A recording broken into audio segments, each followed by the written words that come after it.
রোদেলা তাহসিনের এই কাহিনী শুনে হাসবে না কাঁদবে বুঝে উঠতে পারল না। এই লোকটা এমন ভয়ঙ্কর কাহিনী ঘটাতো। গল্পে গল্পে সময়টা কেটে গেল। তাহসিন বাসায় ফিরলে সকলে একসাথে খাবার টেবিলে বসলো। রোদেলা খাবার খেতে খেতে মিটমিটিয়ে হাসছে, যেটা তাহসিনের নজরে পড়ল। তাহসিন ভ্রু উঁচিয়ে বলল, কি হচ্ছে এভাবে হাসছো কেন? আমাকে বলো, আমি একটু হাসি। রোদেলা ফিক করে হেসে বলল, আপনি ছোটবেলায় কি ভয়ঙ্কর কাণ্ড ঘটাতেন! আপনাকে দেখে কেউ বুঝবেই না এমন ভয়ঙ্কর কাণ্ড আপনার দ্বারা ঘটতো। মানে আমি আবার কি করলাম? তাজউদ্দিন সাহেব হেসে বললেন, আজ বৌমাকে তোর ছোটবেলার প্রতিটা ঘটনা শুনিয়েছি। ও, তাহলে এই কথা। আমাকে নিয়ে এখন হাসছো তো?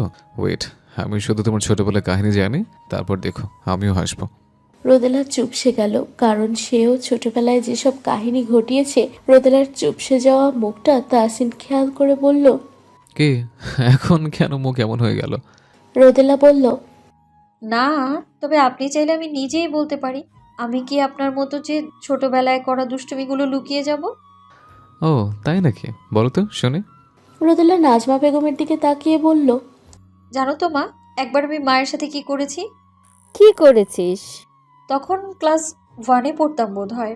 তো স্কুল থেকে ছুটি হলে আব্বু এগিয়ে দিতেন আমায়। তো প্রতিদিন কিছু না কিছু কিনেই দিতেন, মানে চিপস, চকলেট, এইসব আর কি। তো একদিন আমাকে দোকানে নিলে আমি বললাম চকলেট কিনে দিতে। আমি দেখিয়েও দিলাম। তখন এক রকমের ললিপপ টাইপের লাল রঙের একটা চকলেট ছিল, যেটা খেলে জিবা সহ ঠোঁটও লাল হয়ে যেত। মনে হতো যেন পান খেয়েছি। তো আব্বুও বাসার একদম কাছ অব্দি এগিয়ে দিয়ে তিনি ফের আবার কাজে চলে যেতেন। আমি বাসায় এসে পড়তাম তখন। বাসায় আসার পর আমার ঠোঁট লাল দেখে মা জিজ্ঞেস করলেন ঠোঁট এভাবে লাল হয়েছে কেন। আমি তখন জিবা দেখিয়ে বললাম, পান খেয়েছি মা। এই বয়সে পান খেয়েছি, এটা শুনে তো মা গেলেন চোটে। জিজ্ঞেস করলো কে কিনে দিয়েছে। আমি বলেছি আব্বু। আব্বু কিনে দিয়েছে। তো মা তো সেই লেভেলের খেপে গিয়েছেন। এই বয়সে পান খাওয়া মোটেও ঠিক না। আর মায়ের তো পান খাওয়া একদমই পছন্দ না। মা আমাকে মার দেওয়ার জন্য হাতে শলা ঝাড়ু নিলে আমি ভয় পেয়ে গিয়ে বললাম, মা মা বিশ্বাস করো এটা চকলেট, পান খাইনি আমি, আব্বু কিনে দিয়েছে। মা তো বিশ্বাস করতেই চায় না। যাও বিশ্বাস করালাম, ও মা, তখন দেখি মিথ্যা বলার জন্য মায়ের দেয়া শুরু করেছে। পরে কানে ধরেছি আর কখনো মিথ্যে বলবো না আমি। তাহসিন হেসে বলল, ঠিকই আছে, মিথ্যা বলার শাস্তি। 1-এ পড়ো। কতটুকু না বয়স ছিল, এই বয়সে এতটা বুদ্ধি কেটে মিথ্যে বলেছ? রোদেলা মিটমিটিয়ে হাসলো, বলল, আমি কি আপনার মতো শান্তশিষ্ট লেজ বিশিষ্ট ছিলাম নাকি? এই, কি বললে তুমি? যা শুনেছেন তাই বলেছি। ওদের এই খুনসুটিময় ঝগড়া দেখে নাজমা বেগম আর তাজউদ্দিন সাহেব হাসলেন। গল্পগুজব করতে করতেই খাওয়া দাওয়া শেষ করলেন। আজ আর খাওয়া দাওয়া শেষ করে আড্ডা দেওয়া হলো না, যেহেতু তাহসিন আগামীকাল ভোরেই রওনা হবে। তখন রাত প্রায় 12টা। রোদেলা একপাশ হয়ে তাহসিনের বুকে মাথা রেখে শুয়ে আছে। তাহসিন রোদেলার চুলে হাত বুলিয়ে দিচ্ছে। দুজনেই কেমন চুপচাপ রয়েছে।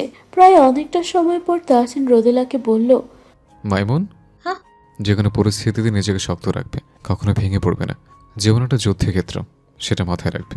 জীবনে বাঁচতে হলে সুখ দুঃখকে সঙ্গী করেই বাঁচতে হয়। হঠাৎ এসব কেন বলছেন? এমনি বলতে ইচ্ছে হলো তাই। জানো তো মাইমুন, কারোর জন্য কারো জীবন থেমে থাকে না। আমার অনুপস্থিতিতে নিজেকে স্ট্রং রাখবে, মনে রাখবে আমি সবসময় তোমার পাশে, সেটা দৃশ্যমান কিংবা অদৃশ্যমান যেটাই হোক। রোদেলা উঠে বসলো, কাঁপা কাঁপা কণ্ঠে বলল, আপনি আজ হঠাৎ এসব কথা কেন বলছেন? আমি আপনাকে ছাড়া পুরোই নিঃস্ব, সেটা মাথায় রাখবেন আপনি। আপনি পাশে থাকলে আমি কঠিন থেকে কঠিনতম পরিস্থিতিও সামাল দিতে পারবো। কিন্তু আপনাকে ছাড়া হালকা একটা ঝড়ও আমায় নাড়িয়ে দেবে। এক মুহূর্তও আমি টিকে থাকতে পারবো না। ওই যে বললাম না, মানুষের জীবন একটা যুদ্ধক্ষেত্র। এই জীবনে প্রতিটি ধাপে যুদ্ধ করেই বেঁচে থাকতে হয়, দুঃখকে বরণ করে এগিয়ে যেতে হয়। আর তুমি একজন মেজরের ওয়াইফ, তোমার তো নিজেকে সবসময় স্ট্রং রাখতে হবে। তোমার মনে রাখতে হবে যে কোনো সময় অনাকাঙ্ক্ষিত খবর তোমার দূর ঘরে এসে পৌঁছাবে, আর সেটাকে বরণ করে তোমাকে সামনে এগিয়ে যেতে হবে। তাহসিনের কথায় ভাবধারা বুঝতে পেরে রোদেলা উঠে বসে অন্যদিকে মুখ ঘুরিয়ে নিল। তার চোখের কোণ বেয়ে অশ্রু পড়ছে। সে তাহসিনের ব্যাপারে এসব মানতে নারাজ। কেন এসব বলছে? তাহসিন কি জানে না তাহসিনকে ছাড়া সে একজন অন্ধ মানুষের মতনই? তাহসিন কি বুঝতে পারছে না এসব শুনলে রোদেলার দম বন্ধ কর কষ্ট হয়? এসব শুনলে বুকের বাঁ পাশটা চিনচিন করে ব্যথা করে ওঠে। তাও কেন এসব বলে?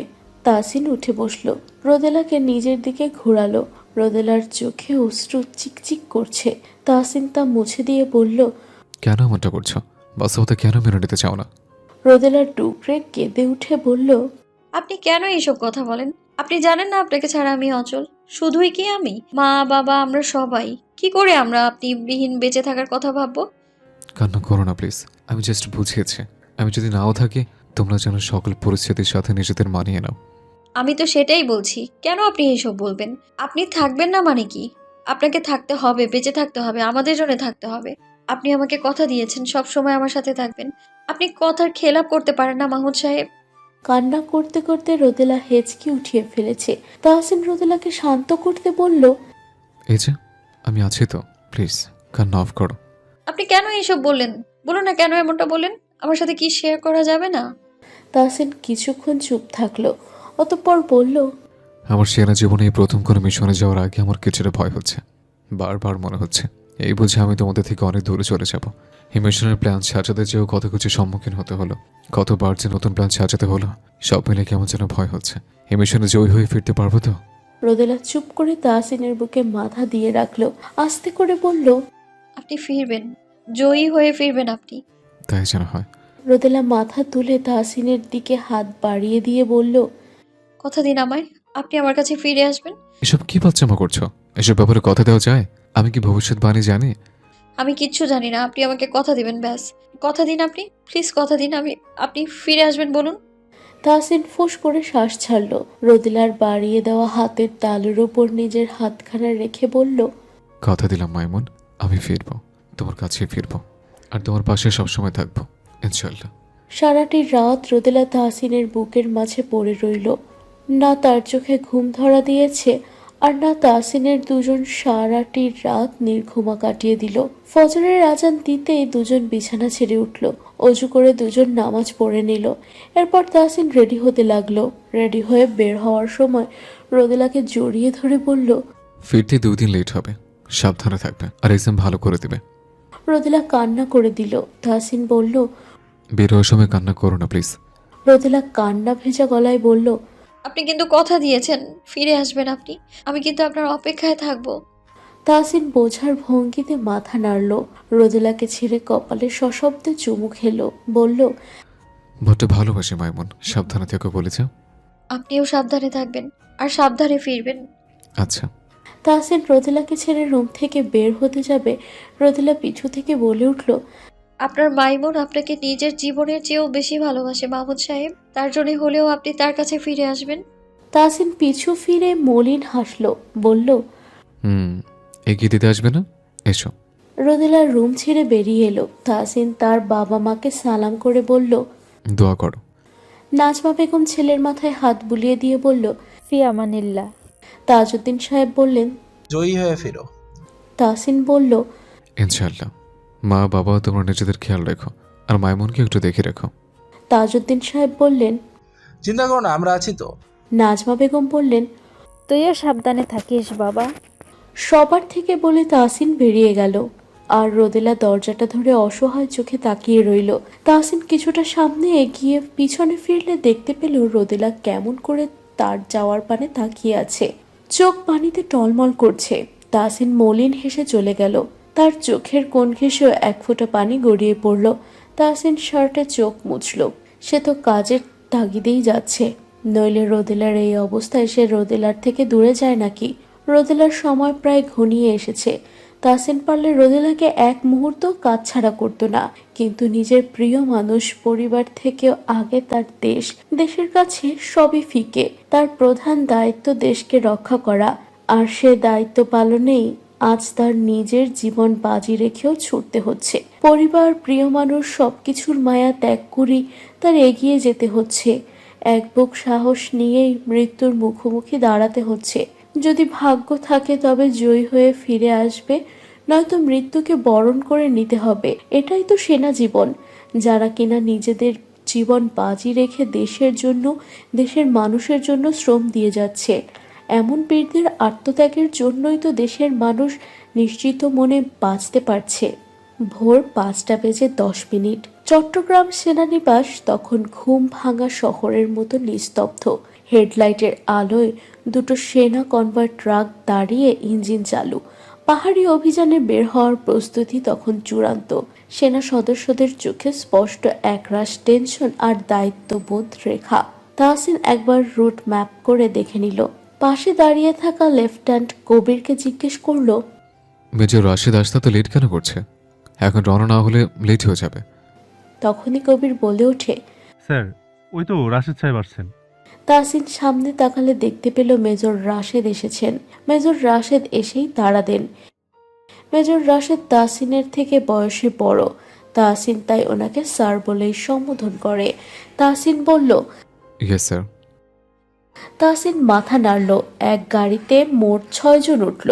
তাহসিনের সাথে কবির সহ আরও 4 জন উঠল, আর অপর গাড়িতে মেজর রাশেদের সাথে 5 জন উঠল। ওদের মোট 12 জনের টিম নিয়েই রওনা হলো বাঘাইছড়ির উদ্দেশ্যে। গাড়ি স্টার্ট নিল। ইঞ্জিনে গর্জনে ভেসেও গেল ক্যান্টনমেন্টের নিস্তব্ধতা।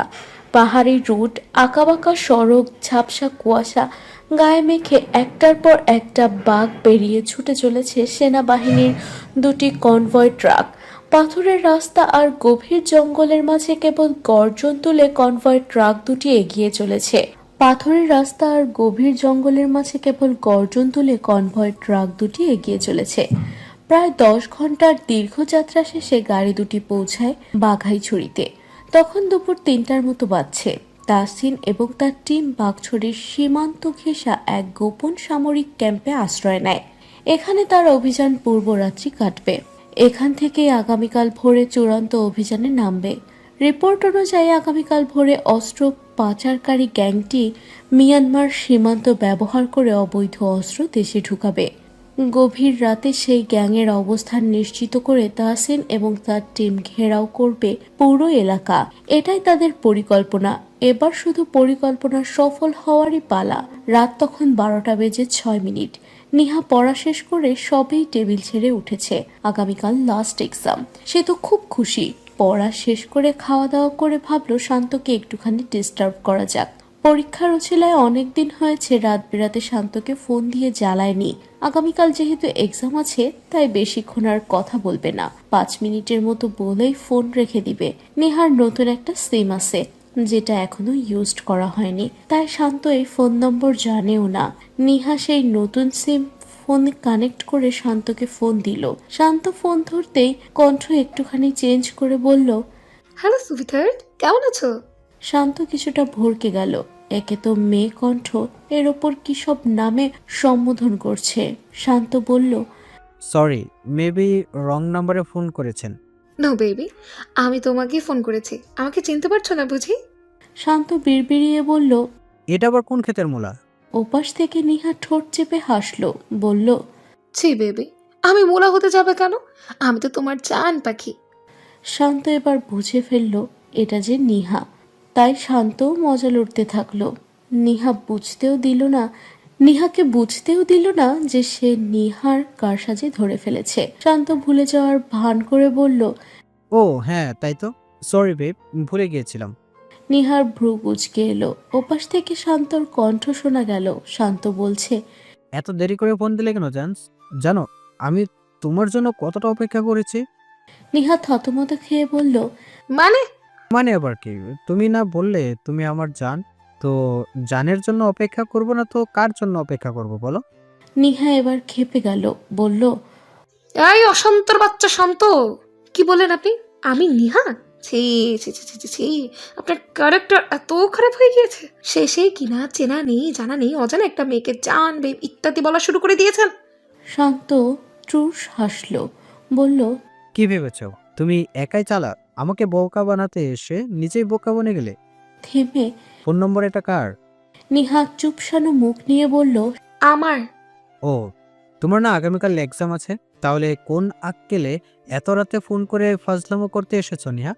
5 মিনিটের জন্যই ফোন দিয়েছিলাম, ভেবেছি 5 মিনিট কথা বলে ঘুমিয়ে যাব। শান্ত ফোনের সময় দেখে নিয়ে বলল, 5 মিনিট ওভার, এবার ফোন রেখে ঘুমাও। কিন্তু কোনো কিন্তু নয়, যদি এখন ফোন না রাখো তবে আমি রাখবো, আর তোমাকে সব জায়গা থেকে ব্লক মারবো। শুধু তাই নয়, দেখা হলে কথাও বলবো না। আরে আরে আজও খালি ব্ল্যাকমেইল করবে। রাখছি তো, bye. Good girl. Niha phone রেখে দিল। ওপাশ থেকে শান্ত বিড়বিড় করে বলল, পাজে একটা শিরায় শিরায় শুধু দুষ্টুমি বুদ্ধি, হ্যাঁ? এক্সাম শেষ হওয়ার ঠিক 5 মিনিট পূর্বে রোদেলার কেমন যেন অস্বস্তি লাগছিল বিধায় খাতা জমা দিয়ে বেরিয়ে আসে। বাইরে আসতেই যেন আরো খারাপ লাগা শুরু হয়। তার পেট কেমন যেন চিনচিন করে ব্যথা করে ওঠে। এই ব্যথা ক্রমশ যেন বেড়ে যায়। সামনে আগানোর মতো এক ফোঁটা শক্তিও যেন পায় না। সে পেটে হাত দিয়ে ভবনের ফ্লোরেই বসে পড়ে। হলের বয়োজ্যেষ্ঠ শিক্ষিকা সকলের খাতা জমা নিয়ে বেরিয়ে আসতেই ওর এই অবস্থা দেখে দ্রুত এগিয়ে আসেন। রোদেলার এই অবস্থা দেখে তিনি বুঝতে পারেন রোদেলার লিভার পেইন উঠেছে।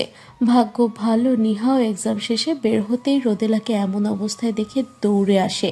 ম্যাম নিহাকে বলে তাড়াতাড়ি যেন ওর বাসার লোককে খবর দেয়, এখনই হসপিটালে নিতে হবে। নিহা দৌড়ে বাহিরে আসে, জানে বাহিরে রোদেলার শ্বশুরকে পাবে। ওইদিকে রোদেলা পেটে হাত দিয়ে আর না পেরে চিৎকার দিয়ে উঠছে। ম্যাম রোদেলার মাথা কোলে নিয়ে রোদেলার হাত পা ঘষে দিচ্ছেন, যাতে রোদেলা একটুখানি বেটার ফিল করে। নিহা বাহিরে আসতেই দেখলো রোদেলার শ্বশুর শাশুড়ি দুজনেই বাহিরে অপেক্ষা করছেন। নিহা দ্রুত যেয়ে ওনাদেরকে জানালে ওনারা ভেতরে ঢুকে আসেন। যেহেতু পরীক্ষার টাইম শেষ, তাই ভেতরে আসতে কোনো সমস্যা হয়নি। অন্যদিকে আজকে নিহার লাস্ট এক্সাম ছিল বিধায় শান্ত এসেছিল। নিহা শান্তকেও নিয়ে আসে, কারণ রোদেলাকে ধরে আগে গাড়িতে উঠাতে হবে। শান্ত কলেজে ঢুকতে ঢুকতে গাড়ির খবর দিল আগে। গাড়ি কিছুক্ষণের মধ্যেই এসে পড়ে। এদিকে ধরাধরি করে রোদেলাকে গাড়িতে উঠানো হয়। রোদেলার পাশে বসে নাজমা বেগম সমানে দোয়া পড়ে যাচ্ছেন, রোদেলাকে সাহস দিয়ে যাচ্ছেন। রোদেলার এমন করুণ অবস্থা দেখে নিহার কান্না এসে পড়ল। মা হওয়া আসলেই বড় কঠিন। প্রসব যন্ত্রণা যে কতটা ভয়ানক সেটা একমাত্র একজন মাই উপলব্ধি করতে পারবেন। সকলে মিলে রোদেলাকে হসপিটালে নিয়ে এসেছেন। অন্যদিকে তাহসিনও মিশনে আছে, যার দরুন তাহসিনকে এই খবর জানাতে পারছেন না। তবে এই সময়ে একটা মেয়ে তার স্বামীকে খুবই প্রয়োজন। স্বামীর দেওয়া একটুখানি সাহস, একটুখানি ভরসাও কতটা সাহস যোগায় সেটা তো একজন গর্ভবতী মাই ভালো বলতে পারবেন। প্রায় কয়েক ঘন্টা পর ওটি থেকে ডক্টর বেরিয়ে আসেন। ডক্টরের হাতে সাদা তোয়ালে মোড়ানো একটি জীবন্ত প্রাণ। ডক্টরকে দেখে তাজউদ্দিন মাহমুদ, নাজমা বেগম, শান্ত, নিহা সকলে এগিয়ে যায়। তাহসিনের সন্তানকে প্রথম তাজউদ্দিন মাহমুদ কোলে নেন। কোলে নিয়ে তিনি অপলক তাকিয়ে থাকেন। তার সেই পুরনো দিনের কথা মনে পড়ে যায়, যেদিন কিনা এই ফুটফুটে শিশুটার বাবার আগমন ঘটেছিল। এভাবেই ডাক্তার এসে ওনার কোলে দিয়ে বলেছিলেন, আপনার ছেলে সন্তান হয়েছে। এই যে আজও যেমন বললেন, অভিনন্দন, আপনাদের নাতি হয়েছে। তাজউদ্দিন মাহমুদ তাহসিনের পুত্রকে কোলে নিয়ে আজান দিলেন। অতঃপর তাজউদ্দিন মাহমুদের কোল থেকে নাজমা বেগম নিলেন। এরপর একে একে শান্ত, নিহা দুজনেই তাহসিনের ছেলেকে কোলে নিলেন। নাজমা বেগম ডাক্তারকে রোদেলার কথা জিজ্ঞেস করলে ডাক্তার জানায় রোদেলা সুস্থ আছে, তবে অচেতন হয়ে আছে। কিছুক্ষণের মাঝেই জ্ঞান ফিরে আসবে, আর তখন কেবিনেও শিফট করা যাবে। রোদেলা সুস্থ আছে শুনে উনি চিন্তামুক্ত হলেন। তাহসিন ভোর থেকেই তার মিশন শুরু করে। গভীর রাতে এলাকা পুরোটা ঘেরাও করে ফেলে। গুলি ছোড়াছুড়ি এক পর্যায়ে তাহসিন এবং তার পুরো টিম গ্যাংকে আটক করতে সফল হয়। ওদের টিমের সকলের মুখে জয়ের হাসি দেখা যায়। অতঃপর দুপুর 3টায় ওদের নিয়ে রওনা হয় ক্যান্টনমেন্টের উদ্দেশ্যে। গ্যাংটার সদস্য হচ্ছে 6 জন। এই 6 জনকে আটক করে কনভয় ট্রাকে তোলা হয়। তাদের সাথে মেজর রাশেদ সহ আরো 4 জন সেনা সদস্য একই কনভয়ে ওঠে, আর অন্য কনভয়ে ওঠে তাহসিন সহ বাকি 6 সেনা সদস্য। প্রথমে মেজর রাশেদের গাড়িটি স্টার্ট দেওয়া হয়, আর সে গাড়ির পেছনেই তাহসিনের গাড়ি চলতে থাকে। সবাই যখন নতুন সদস্য নিয়ে ব্যস্ত, তখন নাজমা বেগম তাহসিনকে ফোন দিয়ে ব্যস্ত, কারণ এই খুশির খবরটা তো ছেলেকে জানাতে হবে, তাই না? বার দিয়ে ফোন দেওয়ার পর তাহসিন ফোন রিসিভ করলো। ফোন রিসিভ করলেও নেটওয়ার্ক জনিত সমস্যা থাকায় কথা বুঝতে পারলো না। নাজমা বেগম ফের ফোন দিলেন। এবার কথা কিছুটা বোঝা যাচ্ছে। ওপাশ থেকে তাহসিন শুধালো, হ্যাঁ মা বলো, এখানে নেটওয়ার্কে অনেক সমস্যা। বাবা শুনতে পাচ্ছিস আমার কথা?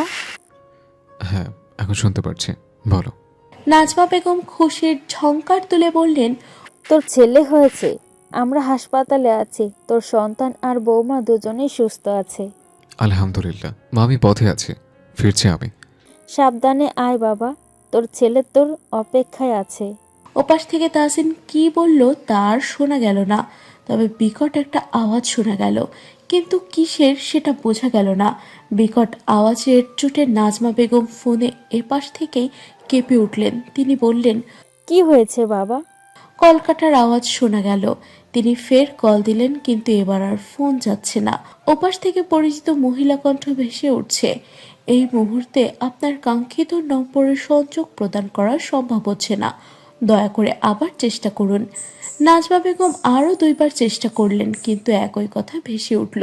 নাজমা বেগমের চিন্তিত অনন্ত তাজউদ্দিন সাহেব লক্ষ্য করে এগিয়ে এলেন, শুধালেন, কি হয়েছে? তাহসিনের সাথে কথা বলছিলাম, হঠাৎ কিসের যেন আওয়াজ হলো, এরপর ওর ফোন বন্ধ। হয়তো নেটওয়ার্কের সমস্যা, চিন্তা করো না। তবুও মনটা কেমন খসখস করছে। তুমি শুধু শুধু টেনশন করছো নাজমা, আল্লাহ ভরসা। আল্লাহ আমার ছেলেটাকে সহি সালামত ঘরে ফিরাক। নাজমা বেগম মনে মনে ছেলের জন্য দোয়া করতে থাকলেন। যতই হোক, মায়ের মতো ছেলের জন্য কারণে অকারণে চিন্তা হবে, এটাই স্বাভাবিক। রোদেলাকে কেবিনে শিফট করা হয়েছে। কেবিনে শিফট করার পরই নাজমা বেগম রোদেলার ছেলেকে কোলে নিয়ে কেবিনে ঢুকেন।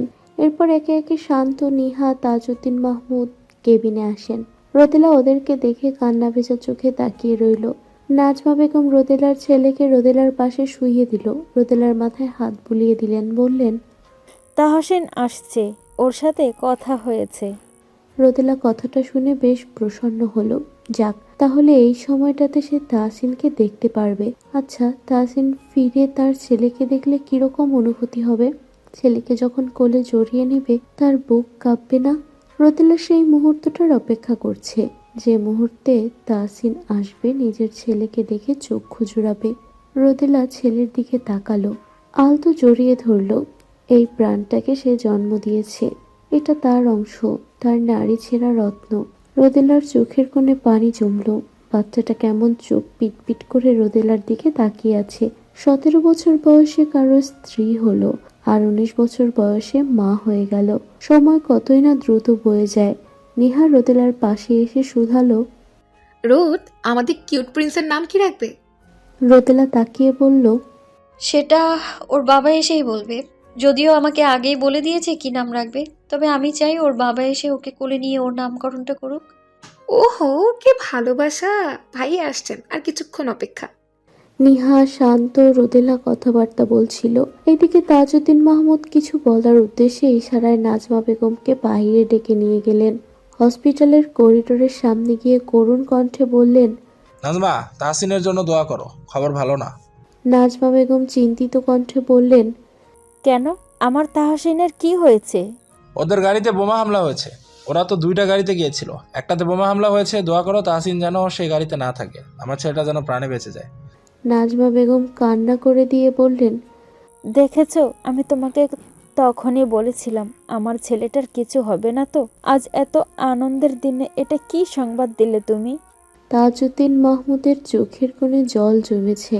উনি নিজেকে সামলে বললেন, আমি যাচ্ছি, তুমি এদিকটা সামলাও। আর হ্যাঁ, বৌমাকে এখনই খবরটা দিও না, ওকে এই অবস্থায় সামলানো যাবে না।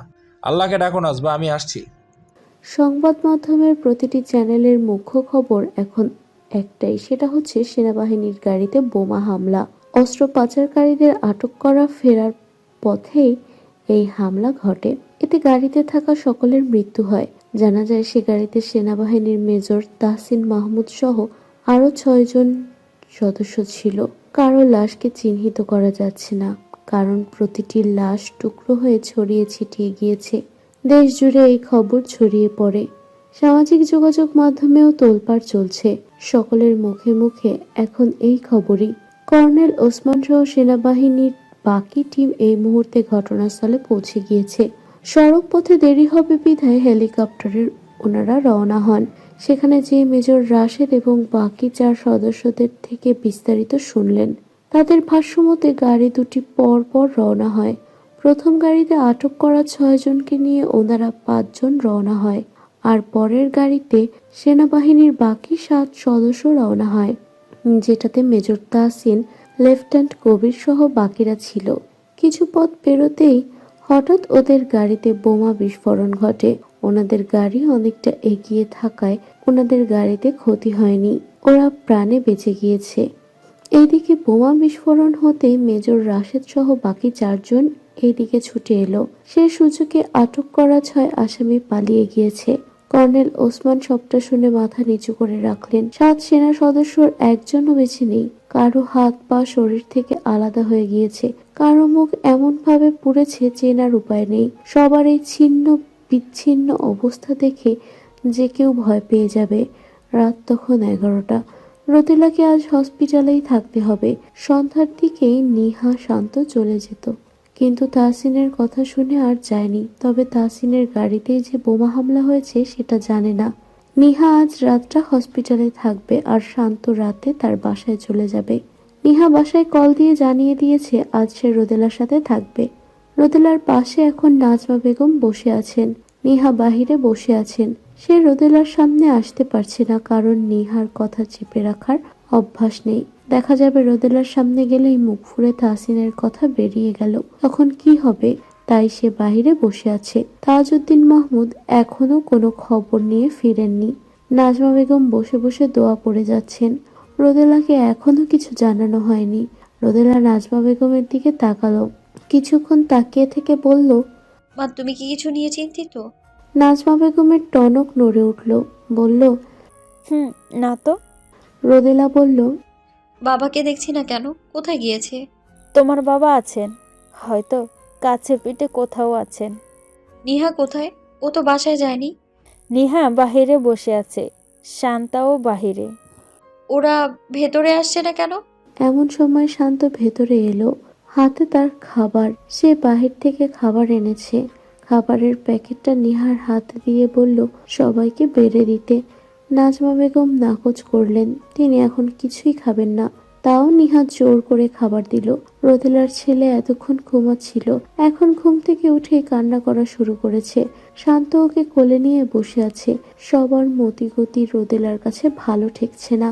সবাই তার থেকে কিছু লুকাচ্ছে, সেটা ভালো করেই বুঝতে পারছে, কিন্তু কি লুকাচ্ছে সে বুঝতে পারছে না। রোদেলা নাজমা বেগমের উদ্দেশ্যে শুধালো, মা, উনি কখন আসবেন? নাজমা বেগমের বুকটা যেন মোচড় দিয়ে উঠল, গলা পাকিয়ে যেন কান্না আসছে। নাজমা বেগম কিছু বলার আগে শান্ত বলল, ভাইয়া আসবে তো, পথে আছে। ও। খাবার পাতেই তাজউদ্দিন মাহমুদের ফোন এলো। নাজমা বেগম ফোন রিসিভ করতেই তাজউদ্দিন মাহমুদ কান্না করতে করতে বললেন, নাজমা, আমাদের ছেলে আর নেই। সে যে গাড়িতে ছিল ওই গাড়িতেই বোমা ব্লাস্ট হয়েছে। কারো লাশই নাকি চেনা যাচ্ছে না। সবার লাশ ছিন্ন বিচ্ছিন্ন হয়ে গিয়েছে। তাহসিন আর আমাদের ফিরে এলো না নাজমা। আমাদের ছেলে আমাদের কাছে ফিরে এলো না। নাজমা বেগম গগন বিদারী চিৎকার দিয়ে কান্না করে উঠলেন। নাজমা বেগমের কান্না শুনেই শান্ত আর নিহা বুঝে গিয়েছে। এদিকে রোদেলা উতলা হয়ে গেল, বলল, এ মা, তুমি কান্না করছো কেন? কি হয়েছে? নাজমা বেগম খাবার রেখে রোদেলাকে এসে জড়িয়ে ধরে বলল, আমার ছেলেটা আর নেই রে মা, আমি কাকে নিয়ে বাঁচবো? আমার তাহসিন আমাদেরকে ছেড়ে চলে গিয়েছে। রোদেলা তোতলাতে তোতলাতে বলল, কি বলছো তুমি এসব? কি আবল তাবল বকছো? তোমার ছেলে নেই মানে কি? উনি তো ফিরছেন। তুমি বলেছো না উনি ফিরছেন, তাহলে এখন কেন এমনটা বলছো? নাজমা বেগম কান্নার জন্য কিছু বলতে পারছেন না। এদিকে খবরটাতে শান্তর বুকটাও কেমন কেঁপে উঠল। আজ সন্তানের জন্ম হলো, সে একই দিনে প্রায় একই সময় বাবার মৃত্যুর খবর এলো। পৃথিবী এতটা নিষ্ঠুর কেন? নাজমা বেগম সমানে আহাজারি করে যাচ্ছেন। ওইদিকে নিহাও কান্না করছে। সে কান্না করতে করতে রোদেলাকে সবটা জানালো। রোদেলা পুরো ঘটনা শুনে কেমন শুদ্ধ হয়ে গেল। ঝড় আসার পূর্ব মুহূর্তে প্রকৃতিটা কেমন যেন ভয়ঙ্কর নীরব হয়ে যায়, ঠিক তেমনটাই যেন রোদেলা হয়ে গিয়েছে। রোদেলা হয়তো কান্না করতে চাইছে, কিন্তু তার ভেতর থেকে কান্না বেরোচ্ছে না। কান্না করতে যেন সে ভুলেই গেল। এই তো গতকালই তো মানুষটা তার থেকে দূরে গেল, যাওয়ার পূর্বে ভালোবাসার স্বীকারোক্তিটাও দিয়ে গেল, এমনকি কথাও দিয়ে গিয়েছে সে ফিরে আসবে। কত স্বপ্ন বুনেছিল না তারা। তাহলে এখন সবাই কেন বলছে তার মাহমুদ সাহেব আর নেই? মাহমুদ সাহেব কথা খেলাপ করার মানুষ তো নয়, তাহলে কেন এমনটা বলছে? মাহমুদ সাহেব তার পুত্রকে কোলে নিবে না? যারা জন্য গত 9টা মাস অপেক্ষা করেছিল তাকে ছুঁয়ে দেখবে না? ছেলেটা তার বাবার কোলে চড়ে বাবাকে দেখবে না? কি সব ভুলভাল কথা বলছে এরা? নিহা রোদেলাকে ধরে কান্না ভেজা গলায় বলল, রোদ, এভাবে চুপ হয়ে থেকো না, কান্না করে মনটা হালকা করো, ভাগ্যকে মেনে নাও। রোদেলা অনেকটা সময় চুপ করে থেকে বলল, মাহমুদ সাহেব ফিরবে, ঠিক ফিরবে। সে কথা দিয়েছে আমায়। সে আর যাই হোক ওয়াদা ভঙ্গ করার মানুষ না। সে ফিরবে, তোমরা দেখো। রোদেলার কথা শুনে নাজমা বেগম আরও চিৎকার দিয়ে কেঁদে উঠলেন। এদিকে শান্ত কি করবে বুঝে উঠতে পারছে না। পরিবেশটা মুহূর্তেই কেমন ভয়ঙ্কর হয়ে গিয়েছে। রোদেলার ছেলেও কান্না করে যাচ্ছে। তাহসিন তার কাছে কেউ না, অথচ এই কয়দিনে তাহসিন, রোদেলা এরা যেন শান্তর আপন হয়ে গিয়েছে। এই যে তাহসিনের মৃত্যুর খবর তাকেও পোড়াচ্ছে। তারও ইচ্ছে করছে সবার কত কান্না করতে, কিন্তু সে তা পারছে না, কারণ সে যে পুরুষ মানুষ। পুরুষদের কাঁদতে নেই। শান্ত তাহসিনের ছেলের দিকে তাকালো। ছেলেটা বোধহয় বাবা হারানোর খবরটা টের পেয়ে গিয়েছে। আহারে, কি করুণ ভাগ্য। আজ তার জন্ম হলো, আর আজই তার বাবাকে হারালো। না তার বাবা তাকে দেখতে পেল, আর না সে তার বাবাকে দেখতে পেল। প্রকৃতি এতটা নিষ্ঠুর কেন? এক সপ্তাহ পর রোদেলাদের কাছে নোটিশ আসে কোয়ার্টার ছাড়ার জন্য। রোদেলা কোয়ার্টার ছাড়তে নারাজ। এখানে তাহসিনের সাথে কত শত স্মৃতি জমে আছে, ভালো মুহূর্তগুলোর সাক্ষী আছে এই কোয়ার্টার, আর সেখানে কিনা এটা ছেড়ে দিতে হবে। আজ সন্ধ্যায় কর্নেল নিজে এলেন ওদের কোয়ার্টারে ওদের সাথে দেখা করতে। রোদেলাকে অনেক বুঝালেন এখানে থাকার নিয়ম নেই, আগামী 2 দিনের মধ্যে এই কোয়ার্টার ছেড়ে দিয়ে নিজেদের বাসায় চলে যেতে। আর তিনি রোদেলাকে আশ্বাস দেন রোদেলা যখন ইচ্ছে তখনই এই ক্যান্টনমেন্টে আসতে পারবে, এসে কিছুক্ষণের জন্য ঘুরে যেতে পারবে, কেউ বাধা দিবে না। কর্নেল নিজের কথা শেষ করে চলে যান। রোদেলা চুপচাপ বসে থাকে। নাজমা বেগম চোখের পানি কাপড়ের আঁচলে মুছে নিজের রুমে চলে যান। তাজউদ্দিন মাহমুদও চুপচাপ উঠে যান। এদিকে রোদেলা চুপ করে বসেই আছে। ঘরে তার ছেলে রোহান ঘুমাচ্ছে। তাহসিনের মৃত্যুর খবর যেদিন পেয়েছে সেদিন থেকেই রোদেলা একদম চুপচাপ হয়ে গিয়েছে। কারোর সাথেই তেমন কথা বলছে না, কারোর সামনে একটু কান্নাও করছে না। কেমন পাথরের মতো শক্ত হয়ে গিয়েছে। কেউ ওর সামনে কান্না করলেও কান্না করতে বারণ করে সে, কারণ তার মাহমুদ সাহেব ফিরে আসবে। কারোর সামনে কান্না না করলেও সে সবার অগোচরে ঠিকই কান্না করে। ওয়াশরুমে যেয়ে পানির কল ছেড়ে দিয়ে চিৎকার করে কান্না করে, যাতে পানির আওয়াজে তার কান্নার আওয়াজ আর বাহিরে বের না হয়। কান্না শেষে চোখ মুখ ধুয়ে আবার বেরিয়ে আসে। নাজমা বেগম যখন তখনই কান্না করছেন। ছেলেকে হারিয়ে তাজউদ্দিন মাহমুদও ভেঙে পড়েছেন। ছেলের এমন করুণ মৃত্যু মেনে নিতে পারছেন না। ছেলের লাশটুকুও দেখতে পেলেন না। এই খণ্ডগলিত লাশ খালি চোখে শনাক্ত করা কি সম্ভব? বাবা হয়ে নিজের সন্তানের এমন মৃত্যু কি করে মেনে নিবেন তিনি? ওদের এই বাসাটা কেমন যেন মৃত্যুপুরী হয়ে গিয়েছে। সব সময় নিস্তব্ধতা ঘিরে থাকে। শুধু নিস্তব্ধতা ভাঙে তাহসিনের ছোট্ট বাচ্চাটার কান্নার আওয়াজে। বাচ্চাটা তার বাবাকে দেখার সুযোগ অবধি পেল না। বাচ্চাটা এমন একদিনে জন্ম নিল যেদিনে কিনা তার বাবাকে চিরতরে হারানোর সংবাদ এলো। এটা যদি সে বড় হয়ে জানতে পারে তখন কেমন লাগবে? রোদেলাকে 2 দিন হসপিটালে রেখে তারপর বাসায় নিয়ে আসা হয়েছিল। নেহা ক্যান্টনমেন্টে এসে গতকাল দেখা করে গিয়েছে। বাবুর কাছে অনেকক্ষণ বসেছিল, অনেকটা সময় কাটিয়ে তারপর চলে গিয়েছে। রোদেলা বসে বসে এখন তাহসিনের কথাই ভাবছে। সে যে বিশ্বাস নিয়ে বসে আছে তার মাহমুদ সাহেব ফিরবে। এই যে আজ কর্নেল যখন এসেছেন তখন কলিং বেলের আওয়াজে রোদেলা ছুটে গিয়ে দরজা খুলে দিয়েছিল। ভেবেছে তার মাহমুদ সাহেব এসেছে। দরজার ওপাশে কর্নেলকে দেখে তার মন ছোট হয়ে গেল। এই তো মাঝ দিয়ে আর একটা দিন, তারপরে তো এই কোয়ার্টার একেবারে ছেড়ে দিতে হবে। রোদেলা বসে বসে সে চিন্তাই করছিল।